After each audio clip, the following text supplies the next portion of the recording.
complex series of events which eventually led to that notorious shootout known as the Kansas City Massacre began on an afternoon in April in 1933 with the chain gang at the federal penitentiary at Leavenworth, Kansas. Yeah. Man crime. Yeah. Lord. Yeah.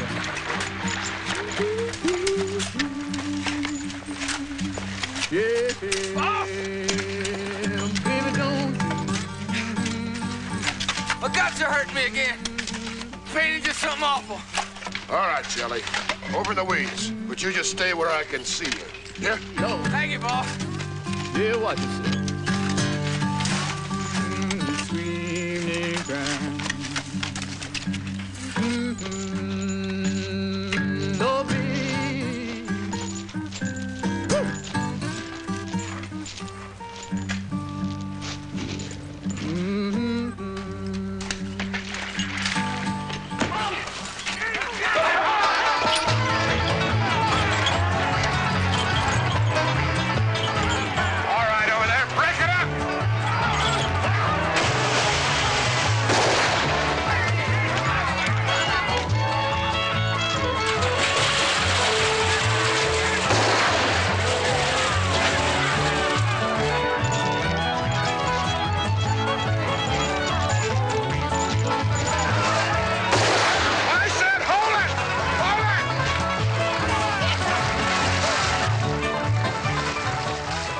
Slinger.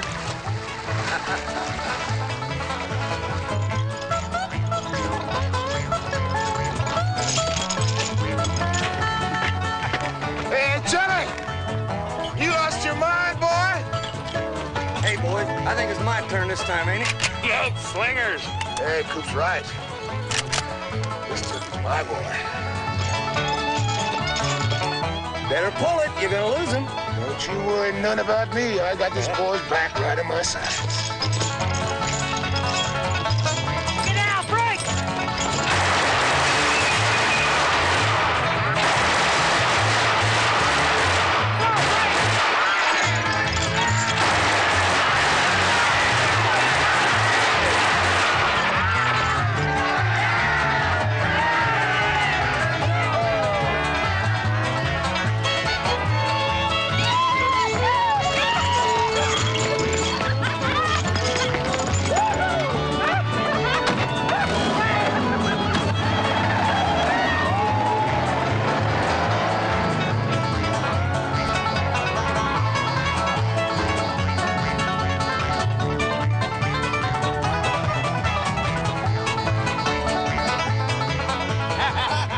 Charles Arthur Pretty Boy Floyd, age 31, born Aikens, Oklahoma, escaped convict, bank robber, known as the Robin Hood of the Cookson Hills. Adam Rachetti, age 28, ex-bootlegger and petty gambler from Oklahoma City, a lifetime pal of Pretty Boy Floyd. Frank Jelly Nash, age 41, another good old boy from Oklahoma. I never was gonna get up that damn hill. Aided and abetted by Nash, the trio looked forward to great profits. However, things didn't quite work out as they'd planned.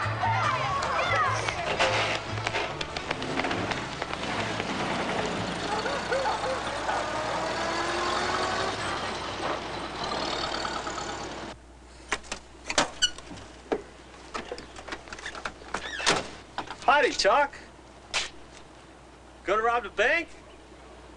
Mighty fine day for it, Homer.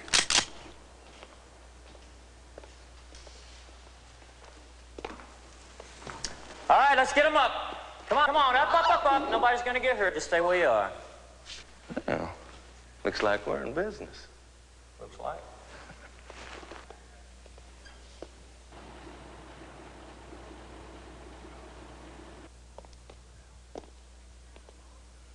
Well, thank you kindly, folks. Sure do appreciate it.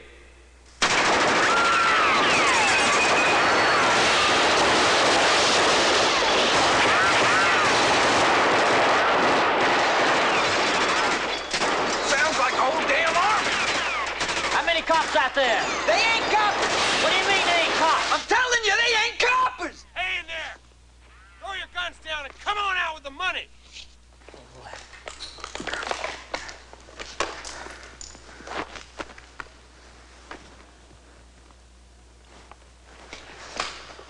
Who are those guys? No telling. What are we gonna do?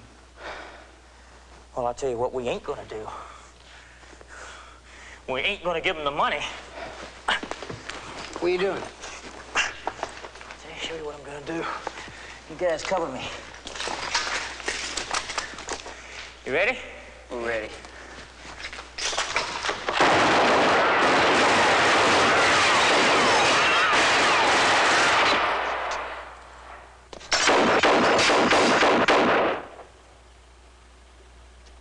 Hold it, Alvin! It's Pretty Boy Floyd. Carpus? Yeah, it is. What are you doing holding up our bank, Chalk? Boy, you just have scared me to death, you know? It's a Carpus Barker gang.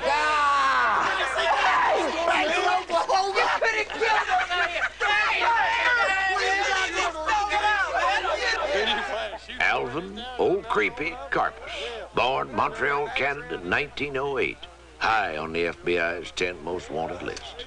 Also topping the list, Doc and Fred Barker, the Trigger Gray's sons of the infamous Maul Barker, and the gang's wheelman, Larry Duvall, a strong-armed punk from Detroit. Move! Move it!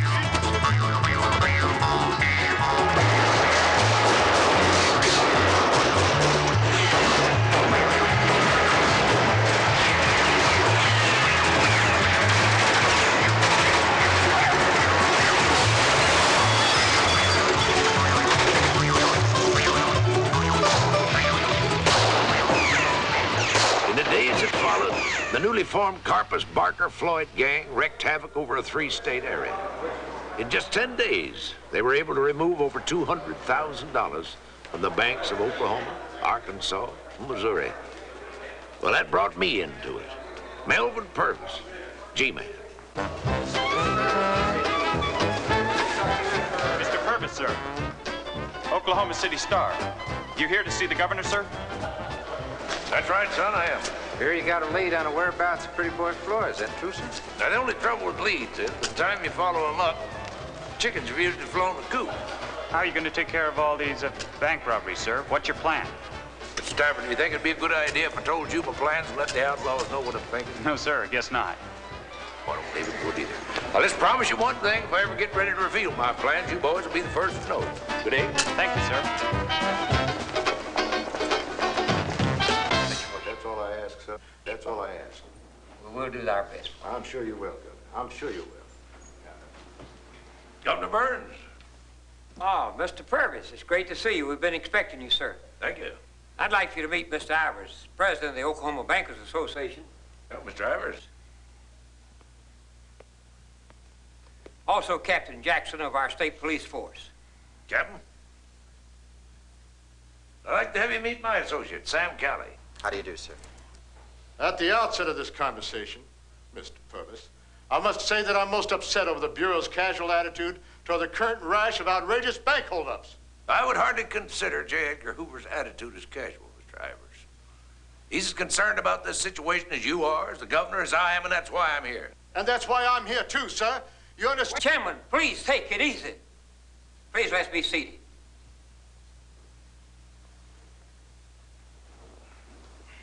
Mr. Purvis, I don't want you to misunderstand what I'm about to say. Well, I've turned this matter over to Captain Jackson. He's making preparations to move in against these hoodlums.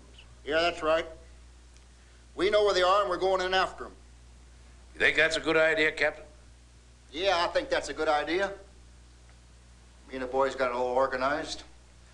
We're going to bottle up every road in and outside of the Cookson Hills, and then we're going to make a sweep through every ridge and stump hollow. Well, and I think you'll be making the same mistake they made with the Barrett gang. You'll knock down a few fences, burn a few bars, maybe even stampede some cattle. But as for catching Pretty Boy Floyd and his gang, it'll never happen. I'm not worried about the fences. Now, I'm going to let you gentlemen in on some highly secretive information that I'll ask go no further than this room. We've known exactly where Pretty Boy Floyd is for the last 4 or 5 days. We could have moved in and taken him at any time we wanted to, but we didn't, for a very good reason. Because our operatives in the field have been keeping us informed on the movements of another group of men equally as important as Pretty Boy Floyd. Such men as John Dillinger, Babyface Nelson, Wilbur Underhill, Homer Van Meter, and others of their ilk They've all been seen moving in the direction of the Cookson Hills. Now I'm willing to stake my life and my reputation on the fact that they're all going to wind up at the Floyd farm. Well, just what are you planning to do about this, Mr. Purvis? Now, wait a minute, Garfield. Me and the boys got to be involved in this thing. Shut up, Jimbo. I want to hear Mr. Purvis talk. Man, I could care less about who gets the credit for the job or who does the job. I just want this job done. But, Gar... The governor's right. Now, you let Mr. Purvis talk. Very little more to say, gentlemen. We're going to wait till all the rats get in the same trap, then close the lid. Garfield, me and the boys got to be a part of this. Mr. Purvis, I feel sure you can find something for Captain Jackson and his men. No doubt about it, Governor. When we get ready to move in on those hills, we're going to need all of the men and all of the support that we can find. At that time, we'll certainly alert Captain Jackson and his men. Thank you, Mr. Purvis. We appreciate so very much your confiding in us, sir. Yeah, thank you. And I hope when it's all over with, gentlemen, that we'll all be able to say that we've been a part of the greatest roundup of public enemies in the history of law enforcement. Good to see you again, Governor. Great to have had you with us. The divers. Captain?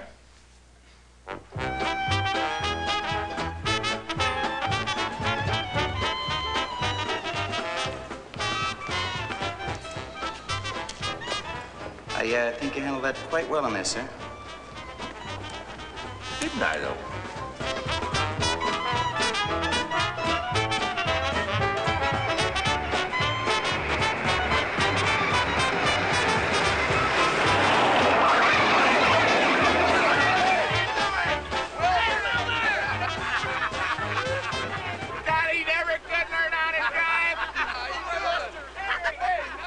John Herbert Dillinger, age 30. Bank robber, killer, escape artist, public enemy number 1. Homer Van Meter, age 33. Born St. Paul, Minnesota. Paroled from the state prison at Michigan City, May the 19th, 1933. Bank robber and gunman. Harry Pierpont, age 27. Handsome, quick-tempered, ex-convict with a violent prison record. Lester Gillis, alias Babyface Nelson, age 25. A gun-crazed psychopath out of Chicago with the face of a spoiled infant. Wilbur Underhill, 36. Due to his criminal activities in Kansas, Oklahoma, and Arkansas, he was known as the Tri-State Terror. Well, I'll tell you what. I got $500 in my pocket that says this big old car is going to beat that little old bitty dinky Ford into Floyd's front yard. And I'll do it before you get in the first gear. All right, Lester.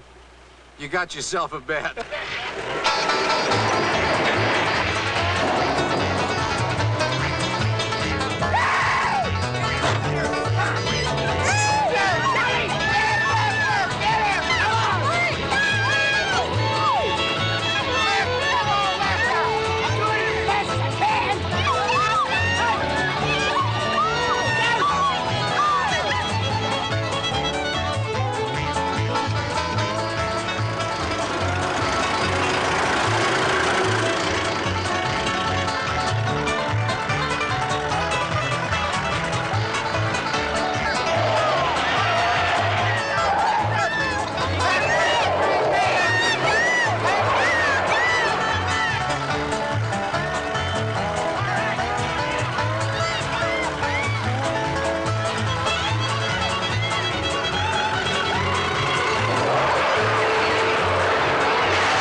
That's 500, babyface. Don't you call me baby.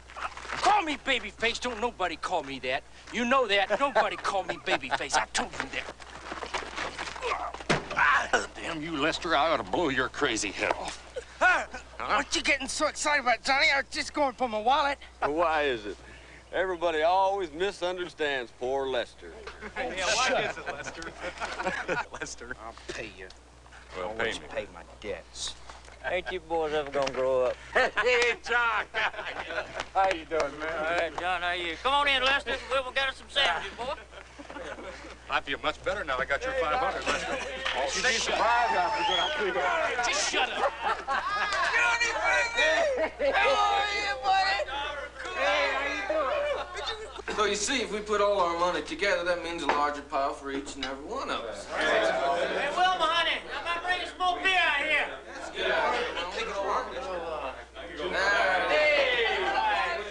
Thank you, Alan. Well, I'm glad to see that you boys see the sense in what I've been saying. I mean, the way things are now, we can't spend half the money we're taking from these banks anyway. That's for damn sure. Lousy banks are taking serial numbers and everything over $10 these days, right, Johnny?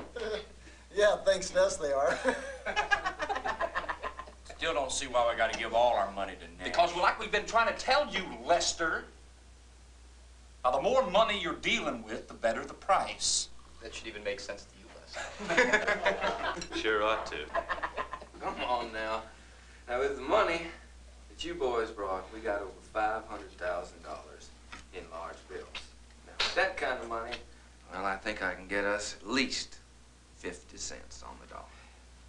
50 cents on the dollar? I don't know about the rest of you guys, but I don't feel like throwing away half my money. I think we can get a better deal than 50 cents on the dollar. Take it easy, Lester. Don't tell me to take it easy, Wilbur. Look, Lester, if $250,000 in clean money ain't good enough for you, maybe you just better deal on your own. Yeah, maybe I just better. Because from where I sit, this deal sure stinks. Now, just what do you mean by that? Right. Nelson, what do you mean by that? You take it any way you want to, Alvin. Lester, you're out of your mind. Hey, hey, hey, hey. Babyface. Why don't you just sit down? Got a right to ask questions, don't I? Huh? I mean, I want to make sure everybody's getting a fair shake around here. Why, I think that's real nice. Lester here is looking out for all our... What's wrong with that? All right, fine, Lester. We understand how you feel about it. Now, why don't you just sit down so we can get on with it?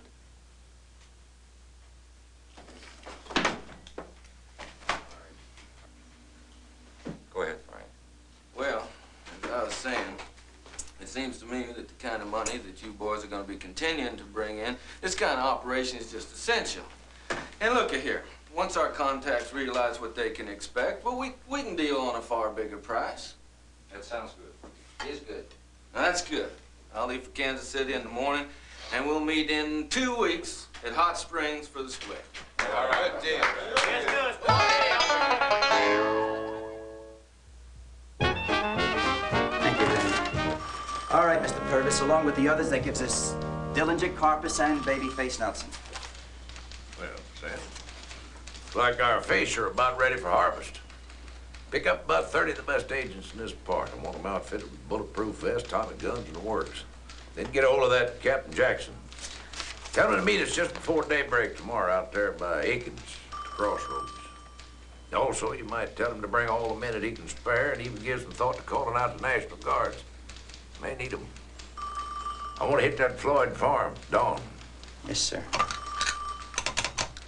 Dave, get me Captain Jackson.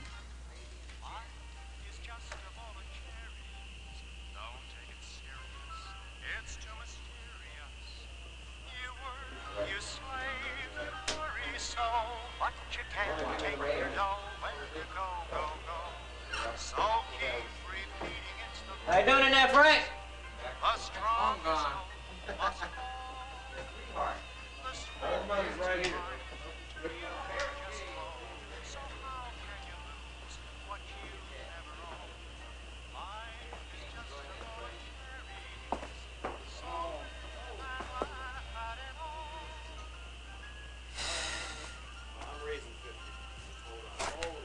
Wilma, what's the matter?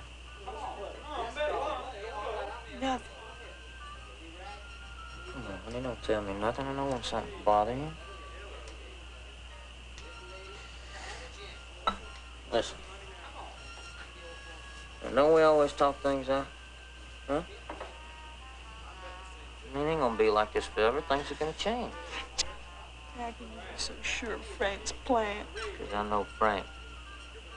And I know it's gonna work. Okay? Come on now. Come on. Hey! Sure a lot better out here than it is in there. What's the matter, Frank? Old Creepy too much for you? You ever hear of anybody doing any good against him? No, no. Come on, old Creepy. How many times you gonna beat me with your cap? Frank, Hey. what you doing out here? And where's my share? You want your share? Well, you just go in there and ask old Creepy, because he's got your share. Some party you are. So? Oh, He's coming along. Hey, Miss Tiger, ain't he? Come here, boy. Still like his daddy? Come on, fellas. It's time for Jimmy to go to sleep. All right. Kiss your daddy goodnight. Nice, son. Good night, Dad. And say goodbye to Uncle Frank. Good night, Uncle Frank. Oh, take care there, Put-Put. Come with Mom to bed. You get some sleep now. All right.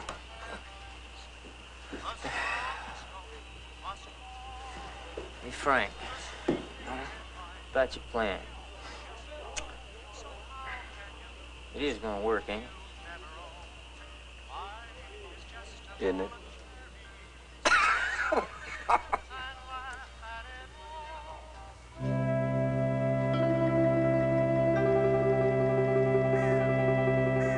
June the 1st, 1933. Early dawn. A deserted crossroads 25 miles south of Floyd Farm.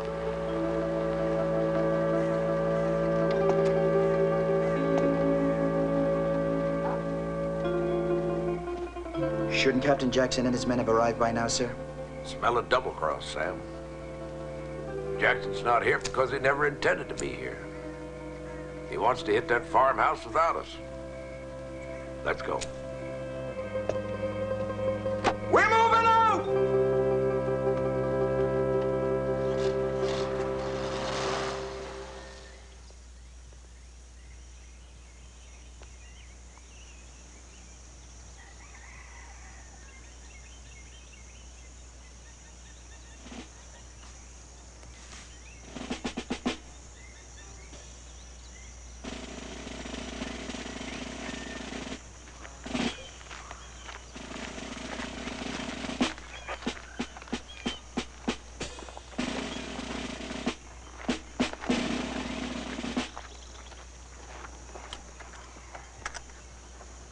Boys out in front? Right, we got the whole place bottled up. Okay. Let's hit him. What odd purpose, Captain? Are we supposed to wait for him? I don't need nobody. We got him surrounded, ain't we? We're gonna hail the house first, ain't we? Give him a chance to surrender. There may be women and kids in there. You ever warn a rattlesnake before you shoot his head off? Shh. Ready, boys?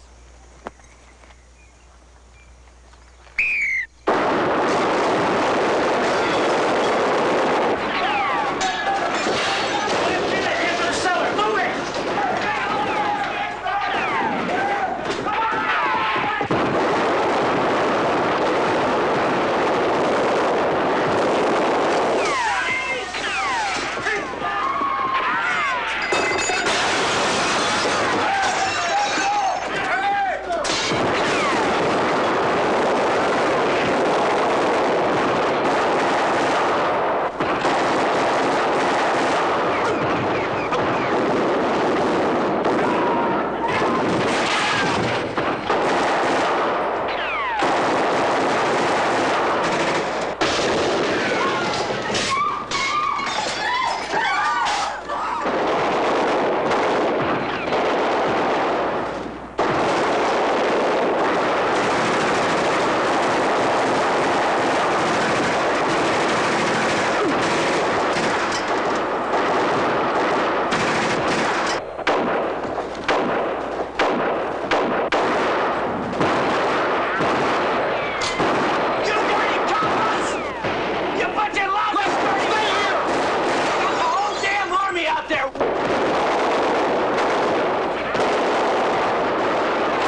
be along in a minute. Honey, you and Jimmy are gonna be all right down here. You just stay put. Nobody's gonna hurt you, all right? Sure. All right.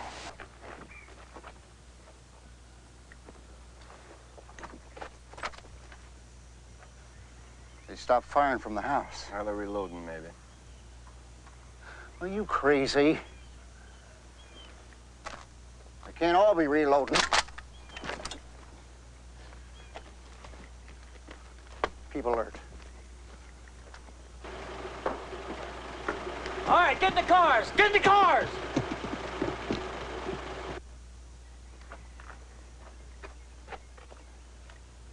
You think they might be?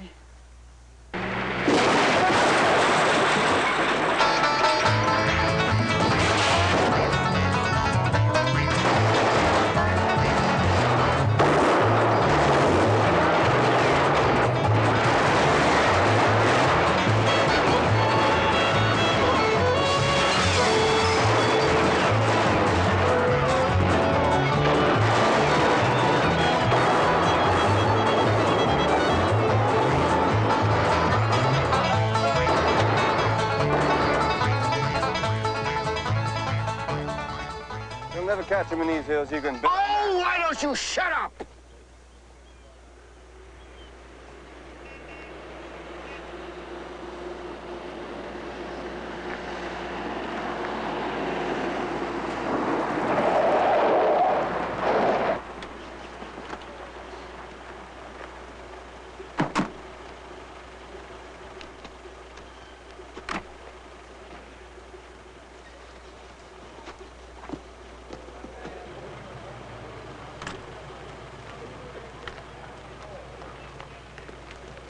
Morning, Miss Purvis. That your car down the hill, Captain? Well, county bought it for me. Yeah, that's my car. How many of them did you get? Well, we threw a hell of a lot of lead in that house, I tell you. The fact is, they got away, didn't they? Well, a few of them slithered through, you know. You idiot. You bungling, incompetent idiot. Thanks to your grandstand play, we've probably missed the only opportunity we'll ever have to round up all those men in one operation. Give me my gun, Sam. No, I wouldn't go in that house now. There might be some of them crawling around in there, you know. Thanks to your highly efficient manner, I'm sure that there's not one left. Oh.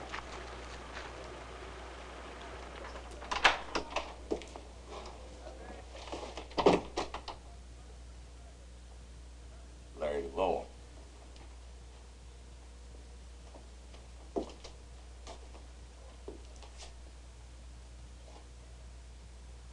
Sam, appears we're the only ones here.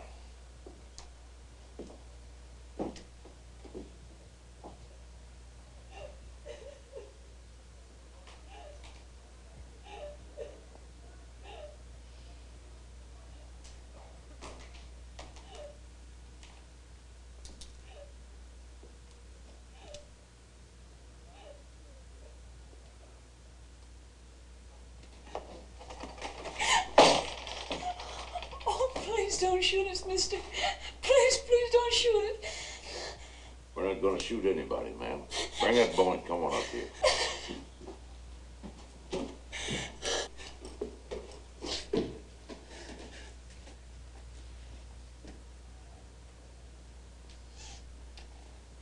I don't guess there's anybody else left down there. Little fella all right? Let's go in the other room.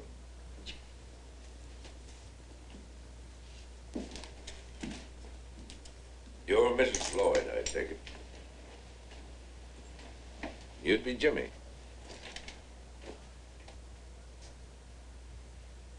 Sam, would you go out there and keep Captain Jackson and his men away from the house? I'd like to speak to Mrs. Floyd. Yes, sir. I know who you are. You're that G-man, Melvin Purvis. Is that right? That's right. You tried to kill my pa. You tried to kill my pa. You tried to kill Jimmy, you stop that. That ain't gonna do nobody no good. Jimmy, stop that. I think your paw's all right, son. You got away. See what I can do. Arrest these people. Sorry, Mr. Purvis. I gave orders for you to stay out of here, Jackson. You don't give me orders, Purvis. I want these people arrested. Corporal. All right, you go ahead. Make your arrest. When it's all over with, I'll inform the governor and all the boys and the press just exactly how you fouled up this whole operation.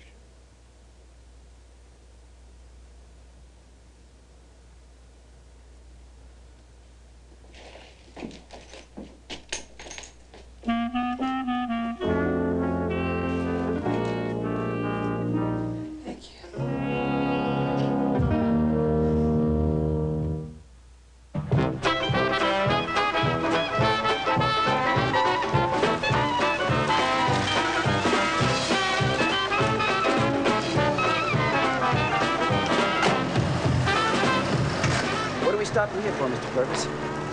Want to do a little shopping, Sam? Tell those boys to wait in the car. Gentlemen, can I help you? Yes, sir. Looking for a present for a little boy. Fine little boy, might add.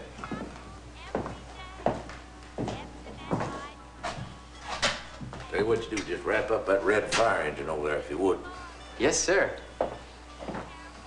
Donuts look pretty good there, Sam.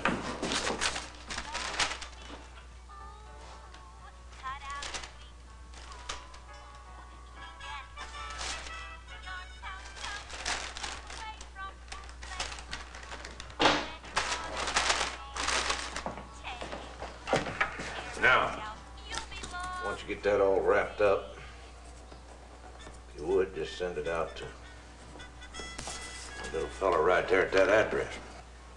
Be glad to. Hey, I've been reading about you in the papers. You're that G-Man fella, Melvin Purvis, ain't you? Now you got it, son. What's the matter? I seen pictures of Purvis. You don't look like him. Yeah. Well, I can't be held responsible for that now, can I? That'll take care of the fire truck and the donut, which we'll enjoy on the way home. Thank you, Mr. Purvis. All right, keep your daughter up, son.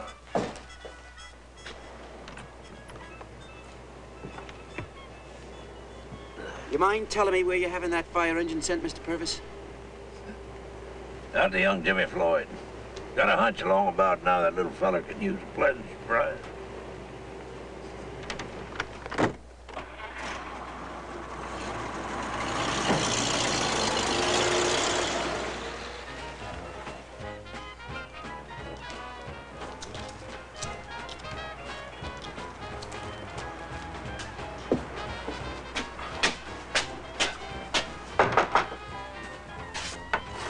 Yeah?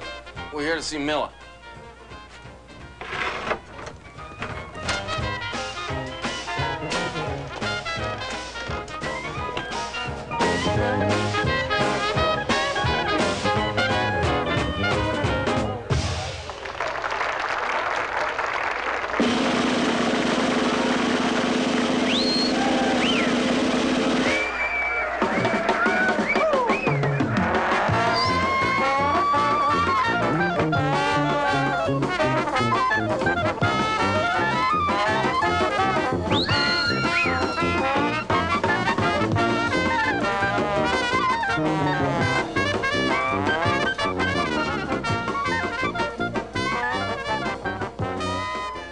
Vern Miller, Nash's Kansas City contact, age 37, former war hero, parachute jumper, an ex-sheriff of Huron, South Dakota. And now, eroded by whiskey and women, the most feared killer in the Kansas City Combine.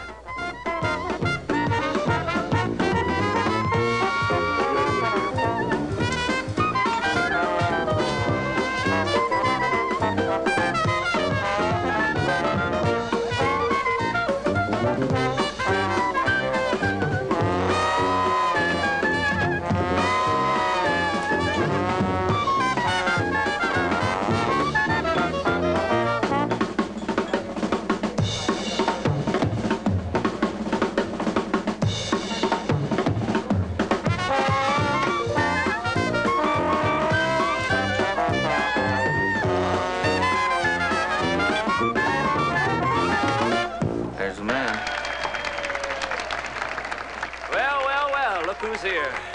Just been reading about you boys in the papers. For a while there, Jelly, I didn't think you'd be making it. Well, Vern, you weren't the only one. This here is Chuck Floyd and Adam Ricchetti. Howdy do. Mr. Ricchetti, how are you? Are you Pretty Boy Floyd, huh? Tell me something, pretty boy. You as good as they say you are? All depends on what you mean. All depends on what you mean. I like that. Oh, that's funny. That's good. Is that it? It ain't my lunch. Well, let's go to work. You bet.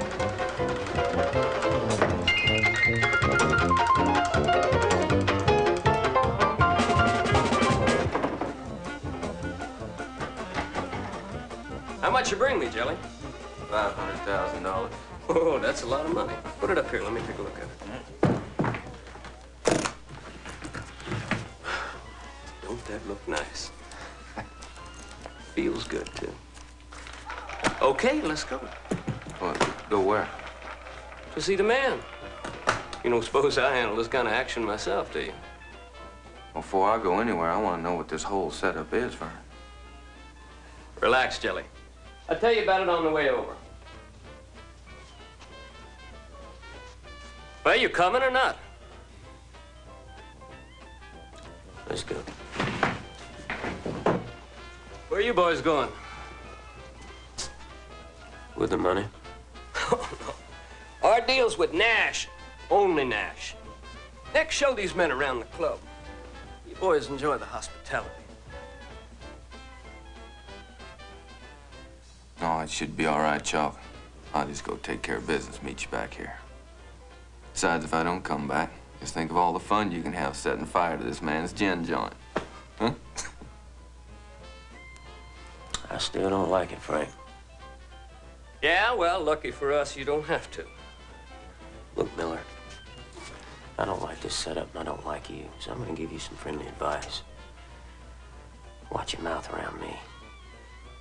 Hey, I'll talk to you any way I damn please. Your reputation don't mean nothing to me. Good, because I'll show you some reputation. Chuck, come on. Cool down, will you? You're not gonna like this guy to do business with him. Yeah. You're right about that, Adam. But nothing says I gotta see any more of him than I have to. You wait here for Frank. I'm going back to the hotel. And if he ain't back in an hour, you call me. Okay? Here's some change. Get your suit pressed, girl.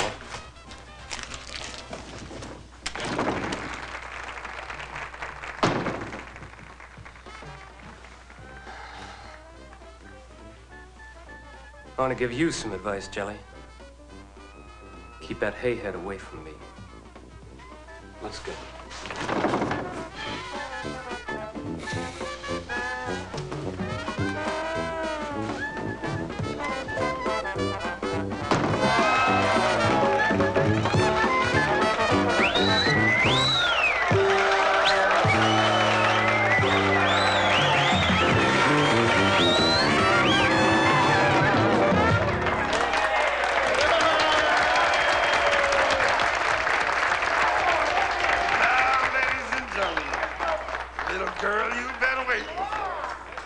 Little Sally Strap.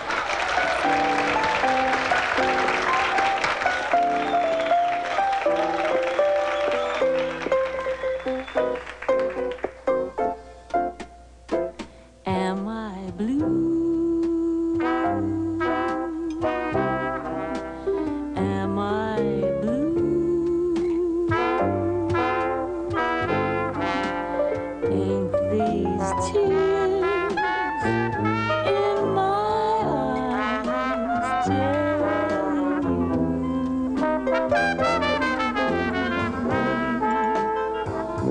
Was a time I was his only one, but now I'm a sad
don't believe my eyes.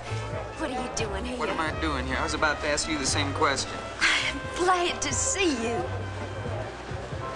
What's this Sally Strand stuff, huh? It's my stage name. You know, all performers have to have a stage name. Tommy? Yes, Sally. Same? Yeah, and, one for my friend here. What are you just standing there for? I don't know. Well, come on, sit down. I like your mustache. Well, I like your hair. Well, it looks like you've been doing all right for yourself. Well, yeah, I've been doing fine. Hey, how'd you like my number? That was swell. Really? Oh, yeah, that was great. Vi, whatever happened to California? That's a long story, Adam. You don't want to hear that. Well, I got time.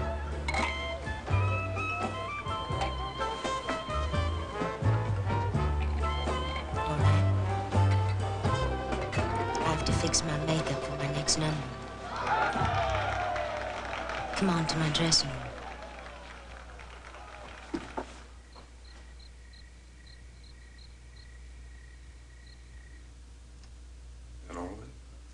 That's right, Mr. Lozzie. It's all there. $500,000. It's not bad. Not bad. $500,000, I guess it's not bad. And there's plenty more where that came from, Johnny. Frank here's in with some pretty bad boys. Yeah? Dillinger, Floyd, Babyface Nelson. Oh, wow. You should have seen the look on his face when I told him what the setup was. You what? I told him what the setup was. And the man's talking about bringing us a lot of money on a regular basis. He wants to know what the setup is.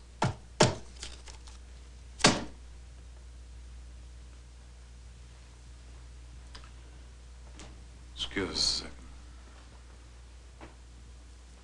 Right. Oh, kid. Someday that mouth of yours is gonna get you in some big trouble. Ah, gee, Johnny. You know, that really worries me.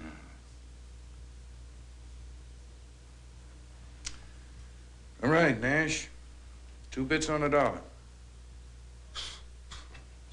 Hold it. I thought you told me this was a class operation. I told you right. Tell him. Half a buck. That's my last offer. You got a deal. Now, let's understand each other. There's some very important people involved in this operation, so unless you forget what Vern here told you, this will be the last time we do business. You understand my meaning? Mr. Lodger, you and I just made a deal. You don't have to worry about me. All right. Let's get to it.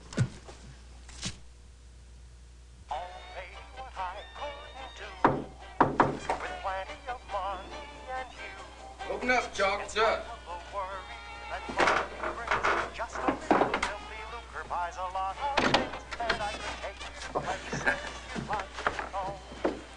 That our share?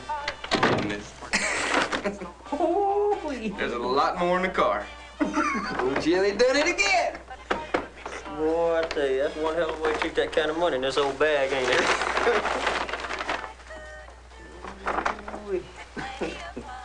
You know something, Frank?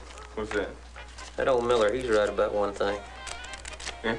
Sure does feel good. Let me pour you a drink. You bet. You know them city boys ain't too tough to deal with. Just stand your gun. It's gonna be sweet. Just awful nice. Well, here's to it.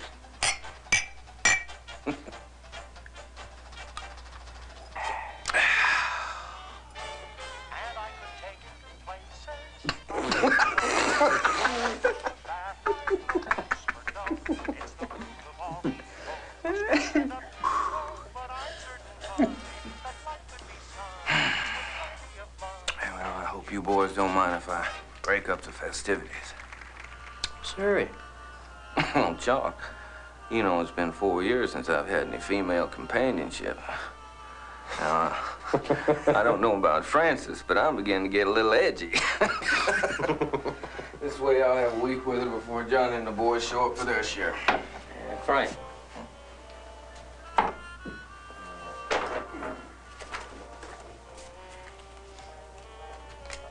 little something for Francis. Jock, you are the one. Hey, we'll see you in about a month. So you take care of yourself. Adam, Drive safe with the jelly. good luck. Same to you.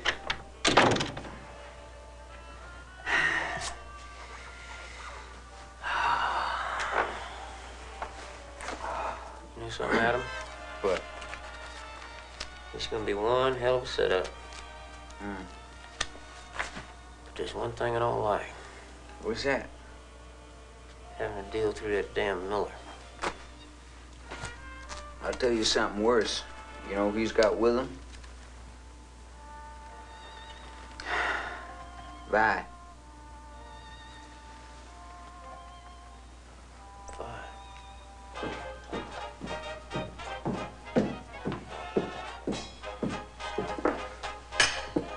Thank you, honey. Gavin mixed me up about 4 or 5 hoe cakes back there.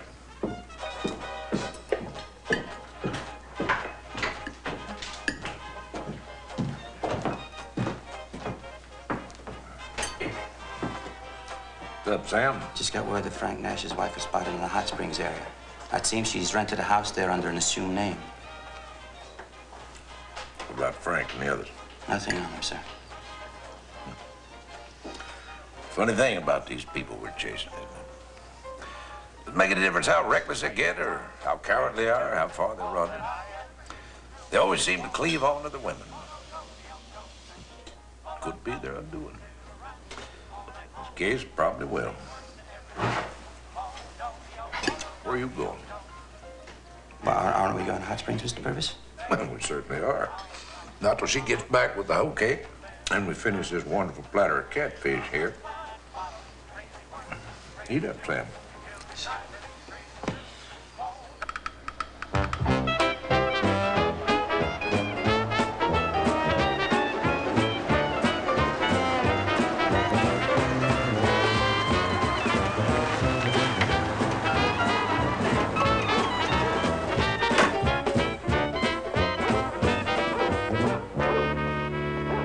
Hi, Miss Purvis.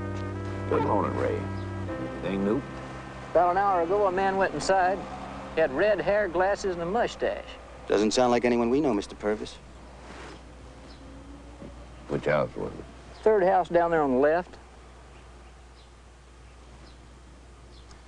Maybe we'll just sit here a spell and see what develops.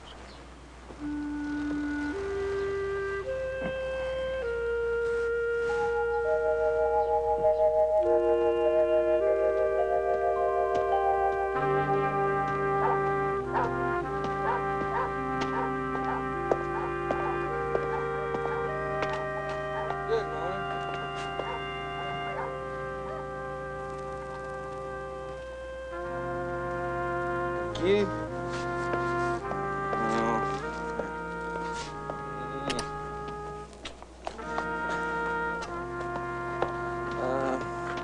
Sugar, milk, And bread. Bye-bye. Goodbye.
what the hell's going on? Who are you people, anyway?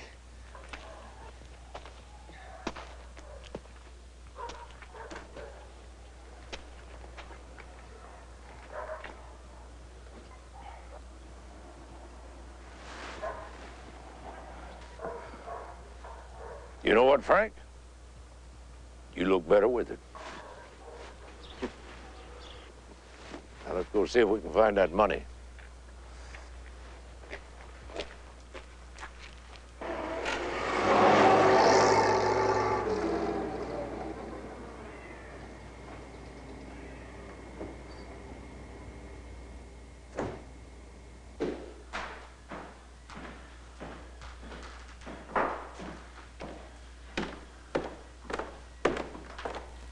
Johnny, what's so important? G-men picked up Nash in Hot Springs. They're bringing him back to Leavenworth. All right, Sam. So what? I'll tell you so what. So thanks to you, we got problems. Problems? Yeah. What's the problem? Doesn't bother you that Nash is going to be spending a lot of time with Purvis and his people, eh? No. Doesn't bother me. I don't think we have to worry about Frank. Oh, you don't think we have to worry? Well, gee, Vern. That makes me feel a lot better. Take it easy, Johnny. What am I supposed to do? You get a couple of good boys. Who can you get on short notice? For a price? Marie Stenning. Maybe Sally Wiseman. Where's Floyd? Nah, you don't want Floyd on this. Listen, Van. I want Floyd in on this, too. Him and Nash being such good friends and all. You see what I mean? Johnny, you're a pip. He's in St. Louis with Richetti. All right, call him. Get him to drive back here tonight. We're bringing Nash into Union Station tomorrow morning at 7. I want you boys down to meet him. Hello, Andy. Have a cigar. Hey, just want to make one hell of a story this morning, huh? What do you think about this guy, Nash? He's a real wild character, isn't he? Tell you, boys, you can quote me on this. The commission will wrap up this gang within a month. That's a quote.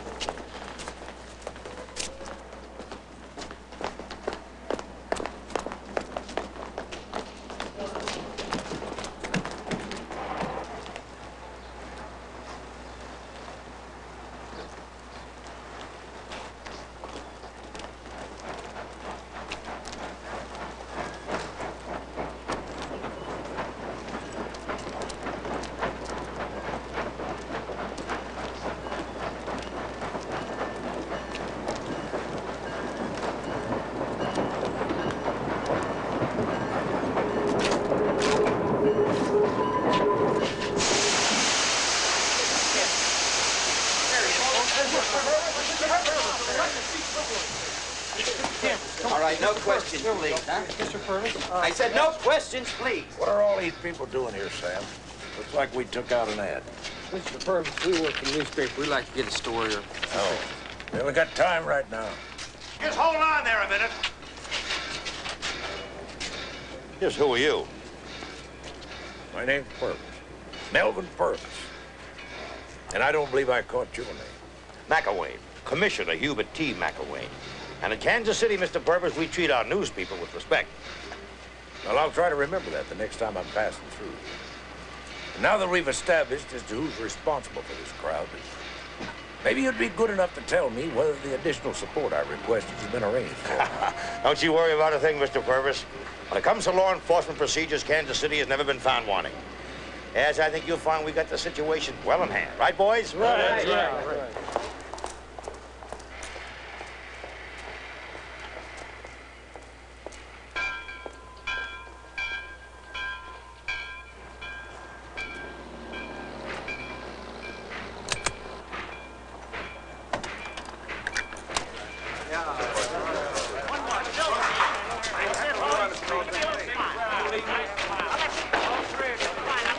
Something wrong, Mr. Purvis? I don't know, Sam. I don't know. Don't like the smell of it. We should have brought him in here about 3 o'clock in the morning. Wouldn't have had all these rubbernecks around.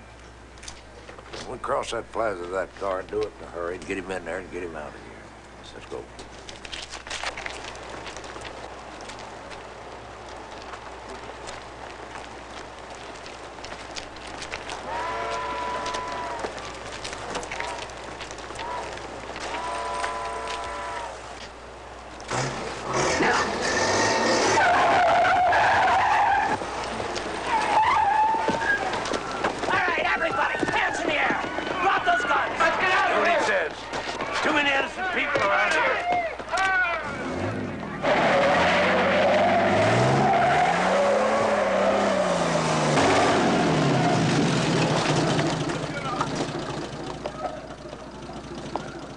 Hey, Frank. Come on, boy. Joe, you are the one. You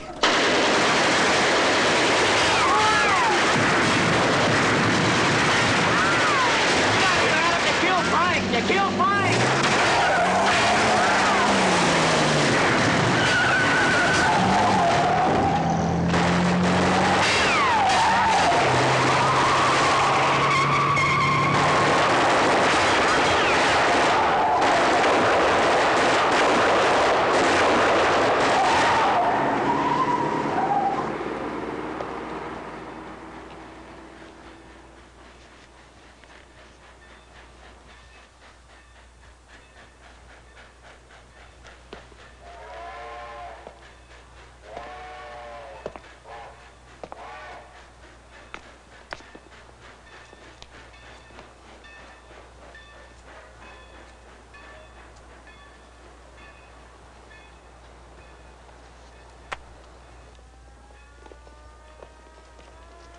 In addition to our prisoner, Frank Nash, and one of the gunmen, Solly Wiseman, 5 officers were killed that morning at Union Plaza Station.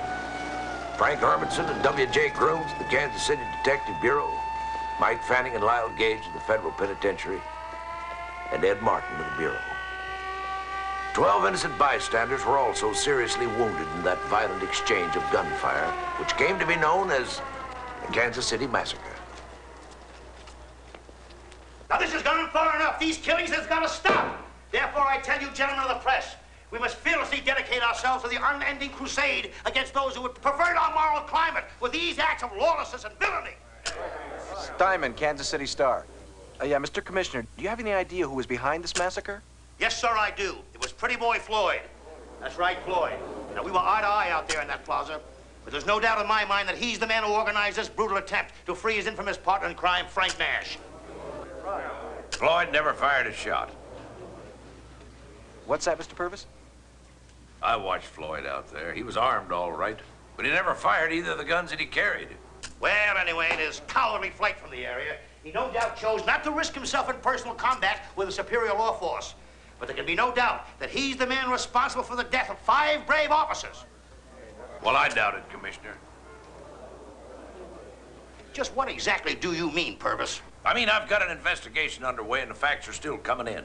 There's one fact I've already got.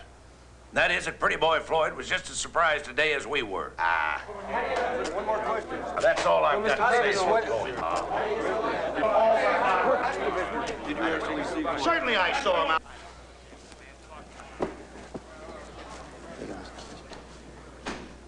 What was all that about, Mr. Purvis? If Floyd didn't know what was going on, why was he there? I'm not sure, Sam. I got a hunch that what we saw this morning wasn't an attempt to rescue Frank Nash. Well, then what was it? A hit.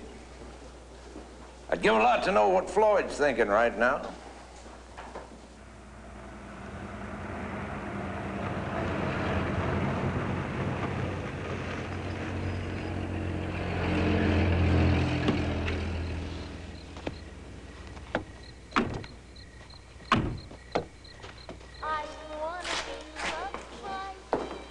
Hi.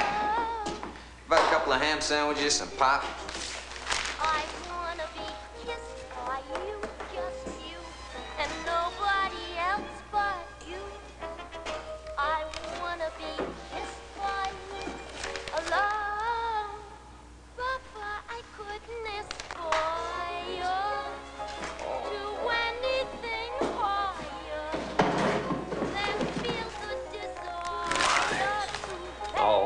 warnings. Look what it says here, Adam. It says, I killed Frank. Me, his best friend. Well, you were there. You saw it. It was that damn Miller, and I swear he did it on purpose. No, I know what it looked like, but why would he do that? Why would he kill Frank? Maybe just open up, and Frank got in the way. Well, why have to open up at all? There was no need for any shooting. Chuck, you know there's no figure in Miller. He's nuts. He's crazy. Yeah, he's crazy. Crazy like a fox. Boy, I knew something about him. I suppose he didn't unload on either of us when we was driving away. Give me a nickel.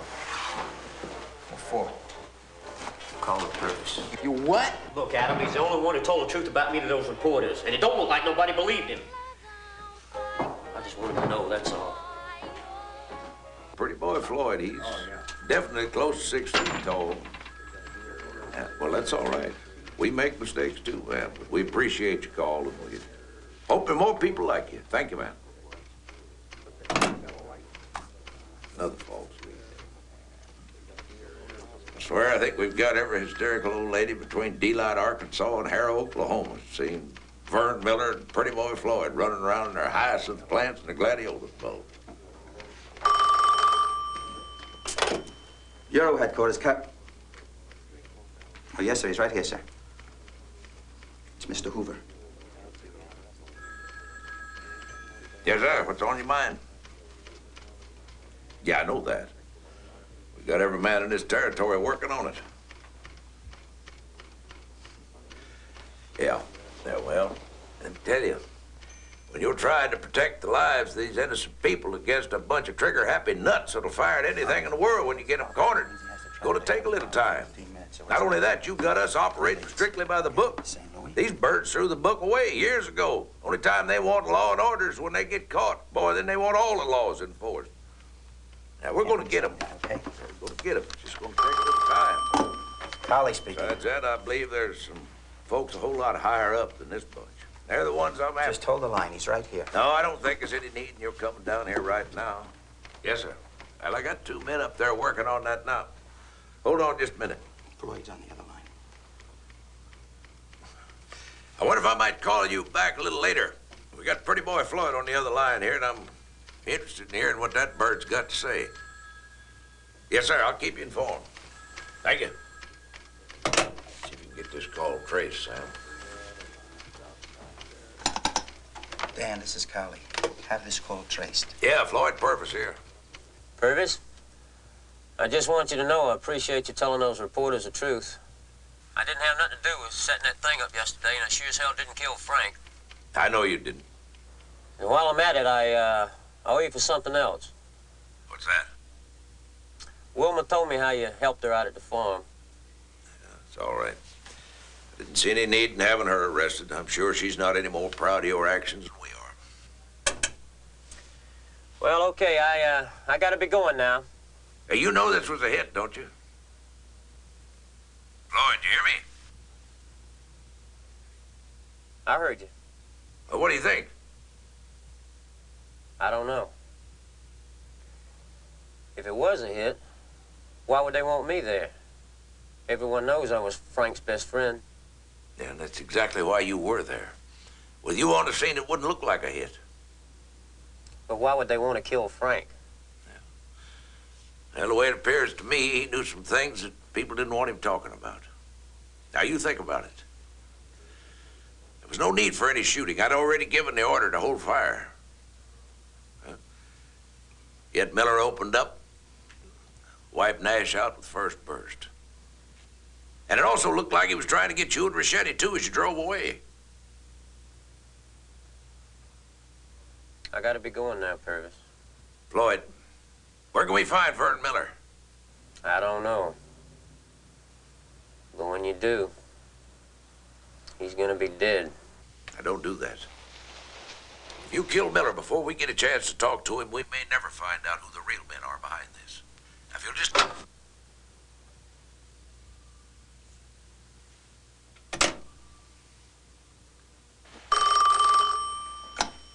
Collie. Okay, Dan, thanks. Sorry, Mr. Purvis. Couldn't trace it.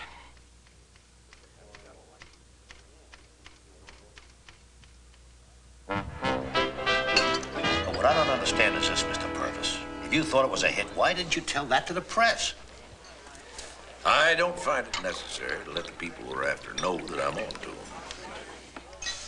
Well, just what exactly do you think is going on? No more coffee. Way to beat it. When we picked Frank Nash up in Hot Springs, he had over $130,000. Clean money on him. Now, we know the accumulated amount taken from the banks that these men hit was in excess of $500,000, mostly in marked bills. There's no way Frank Nash could have come up with that much clean money without having a powerful associate somewhere. You mean Vern Miller? No. The man I want is the one Vern Miller's working for. And unless I miss my guess, he's right here in Kansas City. Well, of course, if what you say is true, Mr. Purvis, my office is ready to render all assistance possible.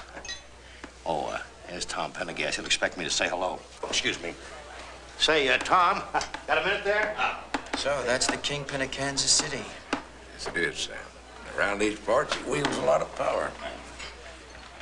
And we're about to be honored. Mr. Purvis, No, no need for introductions. I know Mr. Purvis quite well by reputation. May I say the same thing, sir? Meet my associate, Sam Kelly. How are you? I understand you're a man who appreciates a fine cigar, Mr. Purvis. Would you care to try one of these? It's a Cuban blend, fine leaf. Don't mind if I do.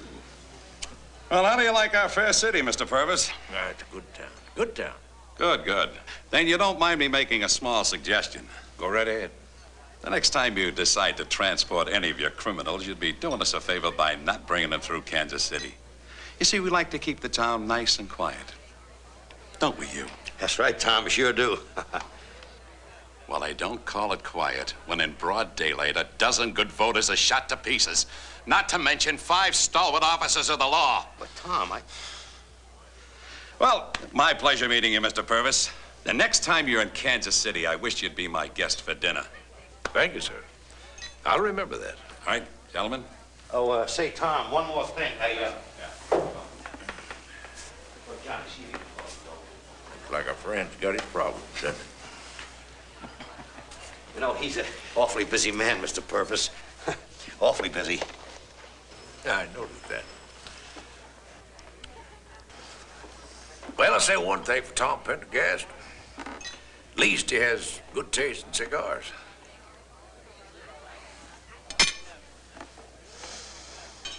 Relax, Hubert T. Enjoy your meal. Where the hell are you get off setting up something like that without checking with me first? What'd you want me to do? Let him take Nash in? No, but in broad daylight at Union Station. Johnny, are you out of your mind? You almost got me killed. How's I supposed to know you be out there grandstanding for the press? You know, that's your trouble, Hubert. You like getting your face in the newspapers too much. You gotta quit talking to me like that, Johnny. You ought to show me more respect. More respect, huh? Yeah. Oh, you want some respect from me, huh? That's right. Yeah, well, you loudmouth, fat, gutless tub of garbage. Johnny, take it easy, John! John! Easy, John!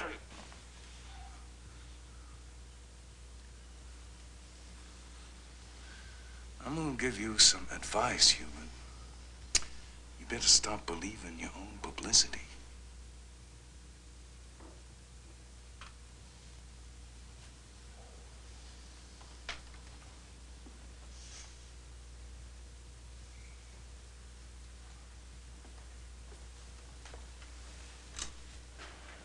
What's the problem, Hubert? Well, you know where Vern Miller is? Waiting for things to cool down. Well, they're not gonna cool down, Johnny. They're gonna get a lot hotter. What happened? Purvis knows it was a hit. Yeah, and if he finds Miller, we're all in trouble.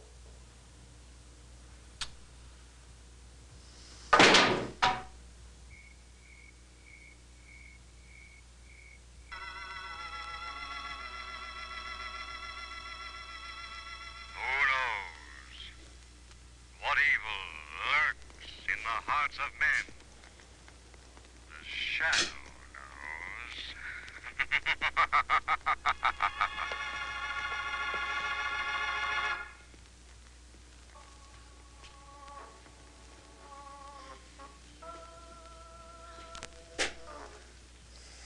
The shadow, who aids the forces of law and order, is in reality Lamont Cranston, wealthy young man about town. Years ago in the Orient, Cranston learned a strange and mysterious secret, the hypnotic power to cloud men's minds so they cannot see him. Cranston's friend and companion, the lovely Margot Lane, is the only person who... Come on now, Vern. You know that's my favorite program. How many times I gotta tell you I can't stand that junk? Filling your head with that garbage day and night. What else have I got? Living with you ain't exactly been a barrel of laughs. John Craig. What? Who's that? Come with me, Craig. Who is it? What are you? The shadow of guilt murderers. Follow me. Up to the attic. Attic? No. No. Come along, Craig. I hate you. You know I hate your rotten guts. You made others follow you. Vern. I've something to show you. Don't you touch it!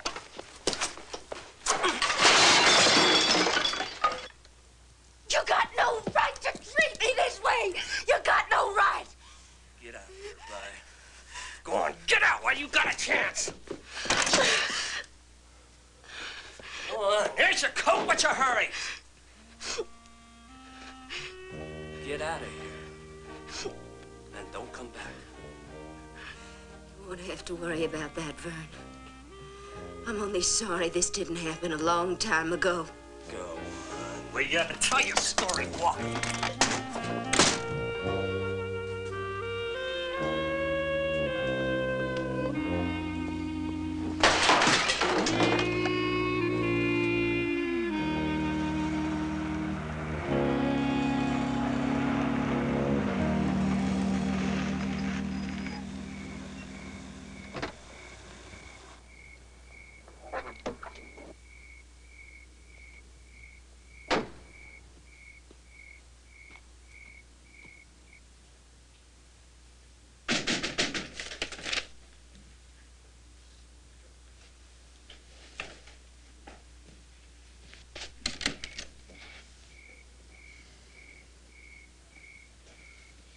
It's about time.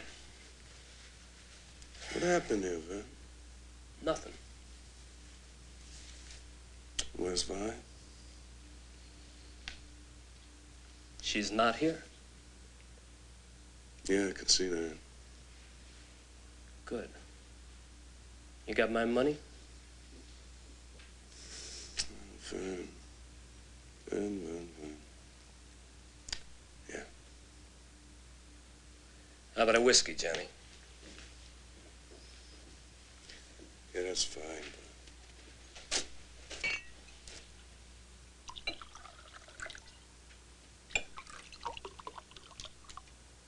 Vern.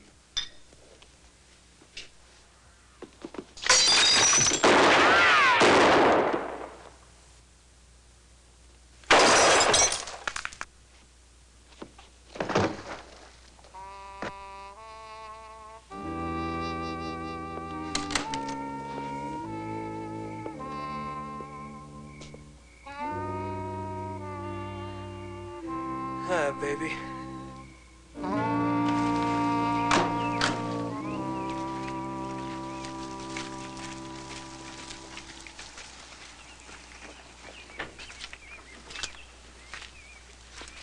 This Lazia thing? More Miller's work, I take it. That's right, Mr. Purvis. It certainly is.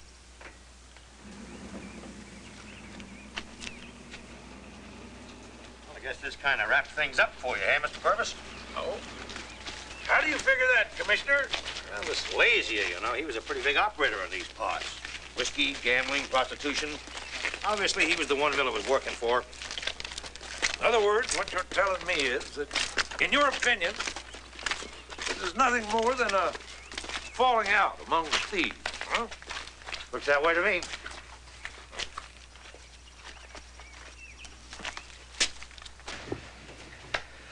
Looks like Miller was hit pretty bad before he got away, Mr. Commissioner. From the looks of it, he lost a lot of blood. What do you got over there, old son? Looks like Miller had a woman here, sir. Any identification? Now, just hold on there, Mr. Purvis. Seems to me this is a local matter now. I don't think you need concern yourself about this any longer. Thank you, Hubert. Now, do you mind if I satisfy my own curiosity? What's that book? The Nancy Drew mystery, sir.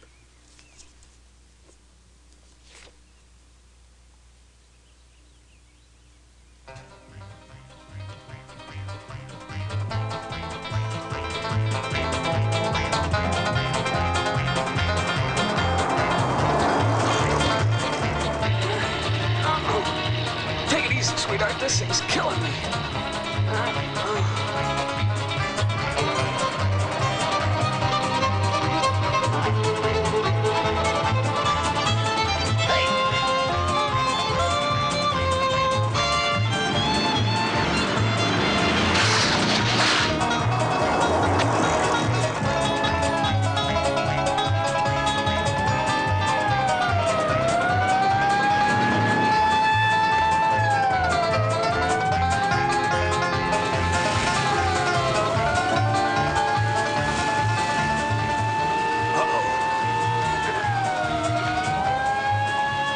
Don't burn. I can lose them. The border's just up ahead.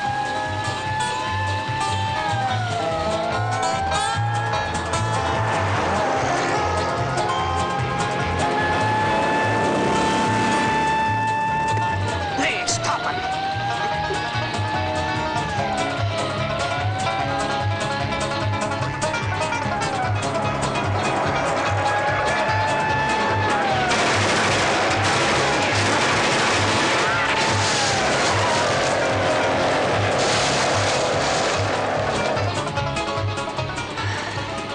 Why did you have to do that? They're supposed to stop at the border.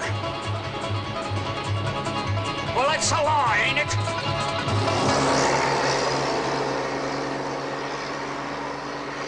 Right, Steve. Closing office. Back to Oklahoma. Good enough. Got it all. Thanks. Just got some information, Mr. Purvis. Rundown on Vi Moreland and a report from the Kansas State Police. Now, first, Vi Moreland is the girl who sings at Miller's Club. She uses the name Sally Strand.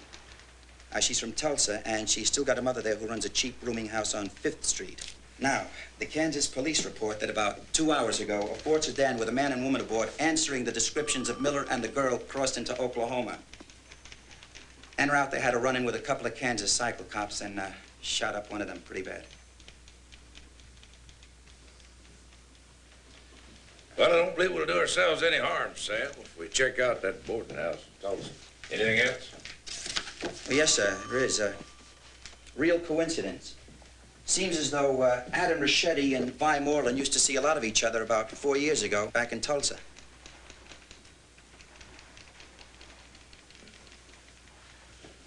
Well, now, that's bad news. I think we got to assume that Rachetti and Floyd have been reading the same papers that we have. When they see that Miller's wounded and running with that Moreland girl, they got to come up with the same conclusions that we did. Better order some planes, Sam. Try to get into Tulsa ahead of Rachetti and Floyd. I already have, Mr. Purvis. It's waiting at the airport. Good. Grab that chopper.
out by following Angelina Carminetti.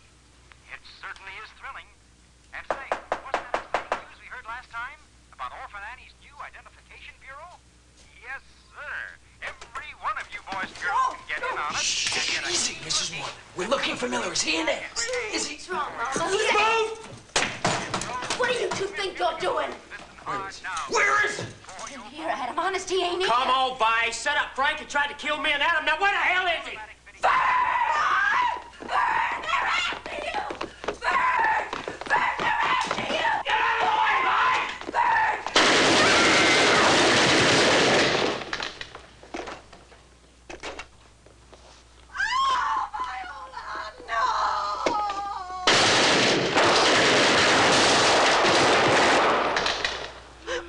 I promise.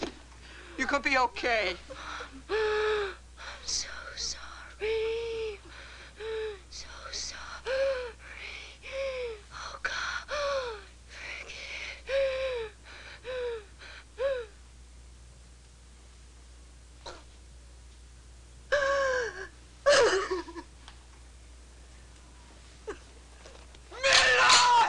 Adam!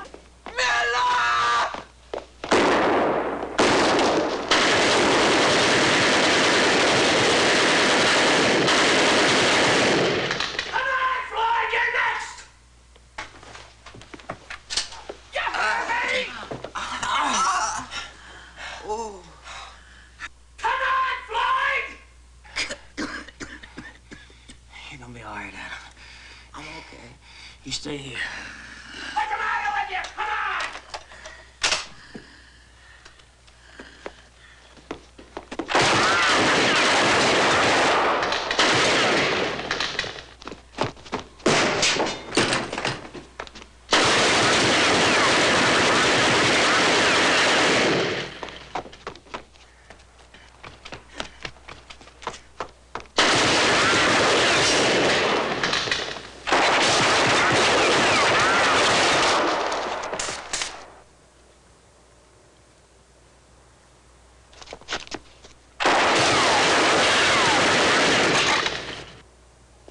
How did you like that, you stupid hillbilly?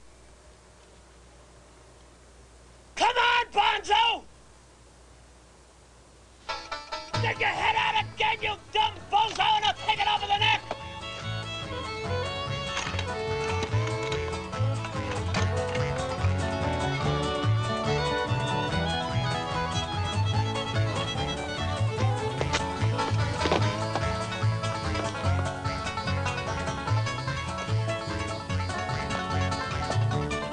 Come on, you country monkey!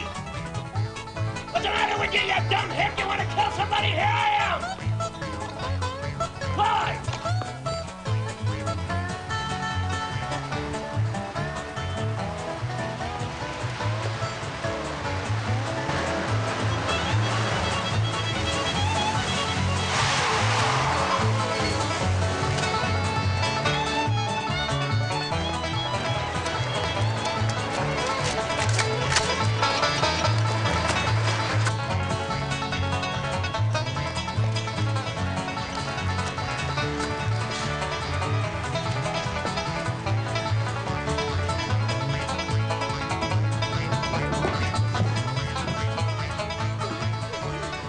See if you can help him out there, Sam. This one's still alive. Clyde! Right behind you, city boy. Drop it, Miller. Drop it, Miller, or I'll put one through your stinking head.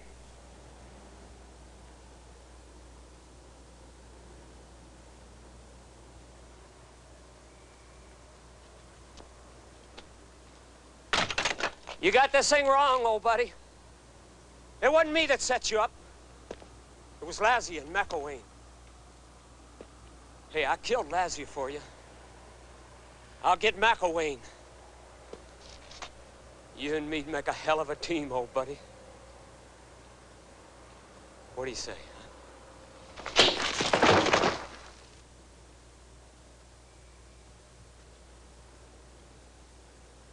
Well, go on.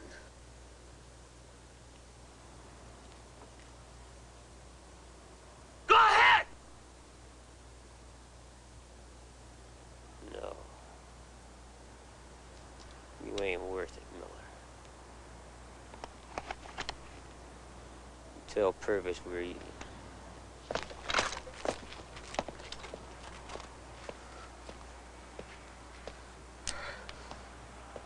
Hold it right there, Miller. Put it down.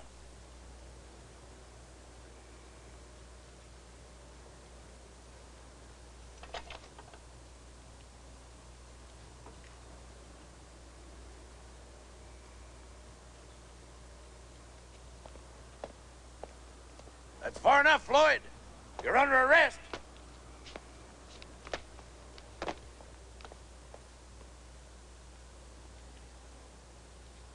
Well, what are you looking at? Get on your feet.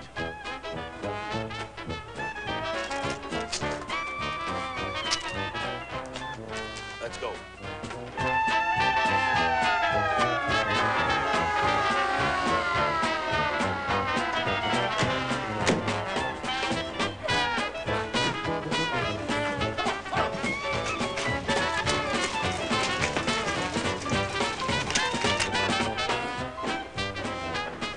Well? Go on upstairs. I need you up there. You got Floyd? No, he got away. You mean to tell me that you let pretty boy Floyd get away? Well, there wasn't much I could do about it.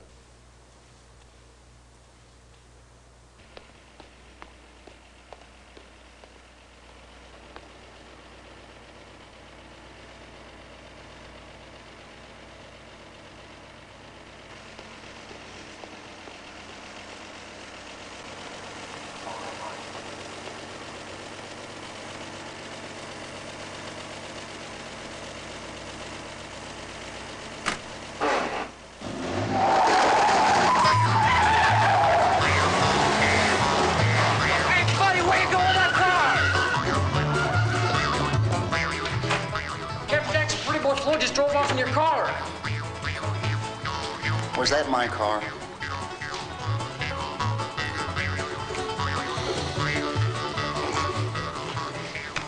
My big Buick? Well, you idiots, don't just stand there. Get after him!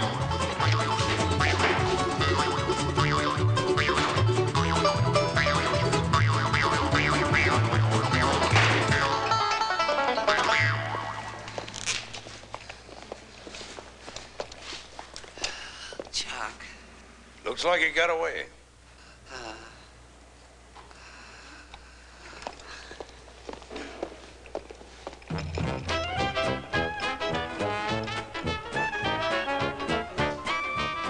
June the 20th, 1933, 2:45 p.m.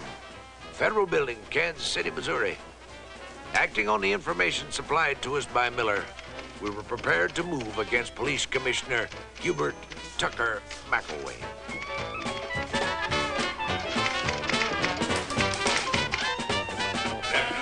Now, just a minute, gentlemen. Where do you think you're going? Commissioner McElwain is in conference right now. I don't think he'll mind, ma'am. But who are you, gentlemen? We're federal agents, ma'am. Name's Purvis, Melvin Purvis. I think you'll find the commissioner's been expecting me. Gentlemen, you cannot go in there.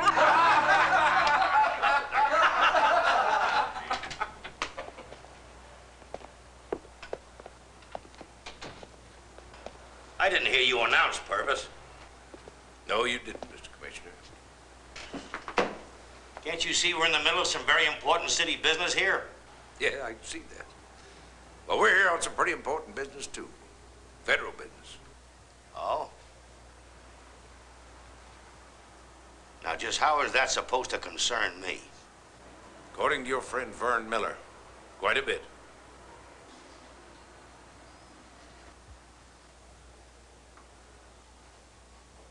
Now, Hubert, you want to get your coat and join us?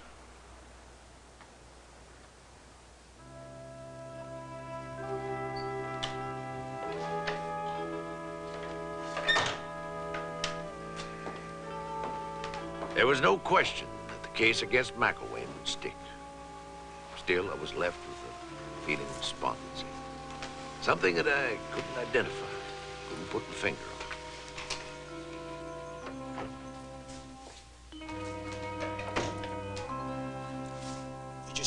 Mr. Purvis. Who is it? It's, Pretty Boy Floyd again.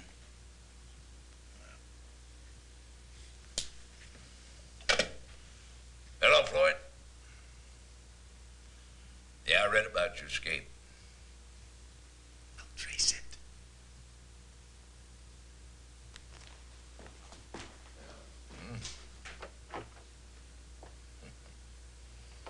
Well, that's wonderful. Well, he's a fine boy. I'd like for you to maybe consider giving yourself up, Floyd, so you don't force us to make an orphan out of that boy. Yeah. Hell, I understand. All right, I gotta run now. Tell the wife hello when you see her, kid. Good day.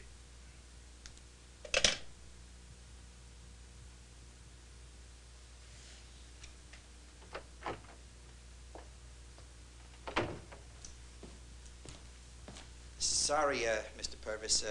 Couldn't trace the call. Oh, that's too bad, Sam. What did he have to say, Mr. Purvis? I'll tell you what he had to say. Remember that little red fire truck we got for the boy? Yes, sir. Yeah.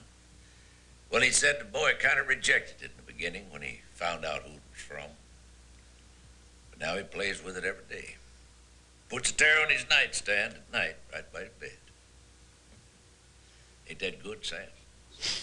Yes, sir. Well, what are you standing there for? He's still out there, isn't he? Along with Dillinger, Babyface Nelson, and a whole bunch of others. Got a lot of work to do, Sam. No doubt about that. So get on it. Yes, sir, Mr. Purvis.